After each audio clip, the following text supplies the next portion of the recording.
Atherosclerosis is the buildup of fatty deposits, including cholesterol, in the walls of arteries. It's a major cause of cardiovascular disease, including stroke and heart attack, and contributes to the death of around 70 million people worldwide every year. This short presentation illustrates the key stages in its development and its main impact on cardiovascular health. Cholesterol is a natural, fat-like substance and is essential to health. However, too much cholesterol in your blood can be harmful. Cholesterol is produced in the liver, but can also be found in certain foods, such as those high in saturated fats. There are many types of cholesterol. The main type involved in atherosclerosis is called LDL-C, or bad cholesterol. Another type of cholesterol, HDL-C, is called good cholesterol. It's important to increase HDL-C as well as reduce LDL-C when treating high cholesterol. A normal artery wall consists of three main layers: a thin, smooth layer that lines the inside of the artery to help blood flow, a muscular, elastic layer that helps the artery pulse to push blood around the body, and a tough outer layer to protect the artery. The exact cause of atherosclerosis is not known, but several factors, including smoking, high blood pressure, diabetes, and high cholesterol, are known to damage the smooth lining of the artery and contribute to atherosclerosis. Once this layer is damaged, the bad cholesterol, LDL-C, can get into the wall of the artery.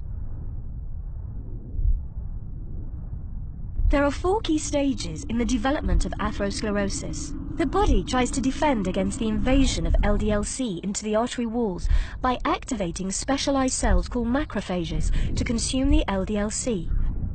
They become enlarged cholesterol-enriched cells called foam cells that are embedded in the vessel wall.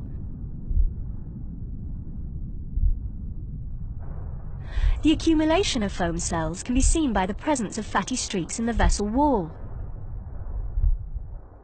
As the fatty streaks grow, the body tries to protect the artery from them by surrounding them in a fibrous capsule. At this stage, the growth is called a plaque. As the plaque gets bigger, the body tries to preserve the blood flow through the artery.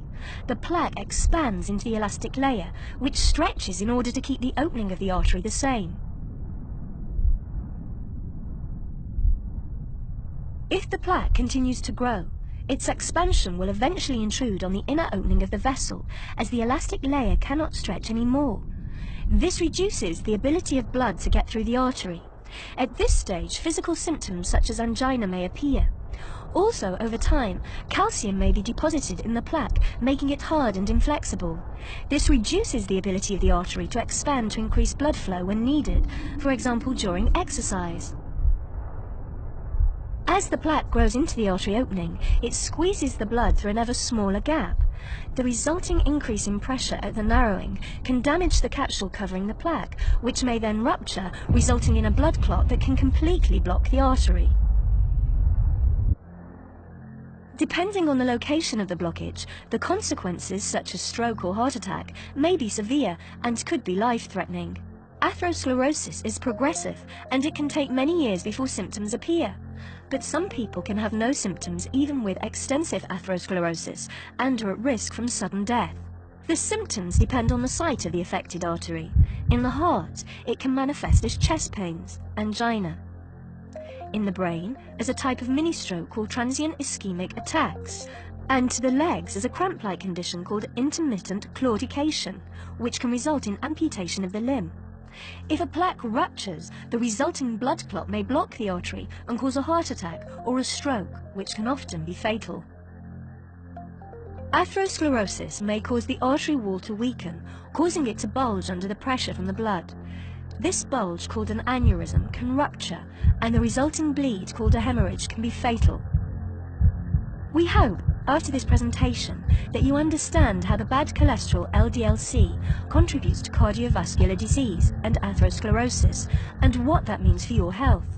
We also hope you appreciate why always taking your medication, as prescribed by your doctor, is so important in maintaining low LDL-C and high HDL-C in order to reduce your cardiovascular risk.